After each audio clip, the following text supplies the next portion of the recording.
Narito pa ang ibang class advisories ngayong Martes. Suspendido ang face-to-face classes sa lahat ng antas sa pampubliko at pribadong paaralan sa San Fernando, Pampanga. Online o naangkop na alternative learning modality muna ang ipatutupad doon. Wala ring in-person classes mula preschool hanggang high school sa bayan ng Alcala sa Cagayan dahil yan sa inanunsyong power outage ng National Grid Corporation of the Philippines sa lugar.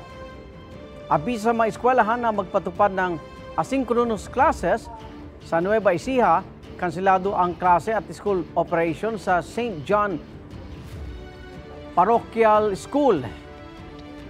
Dahil sa inanunsyong emergency power, interruption ng Nueva Ecija One Electric Cooperative Incorporated o NEECO.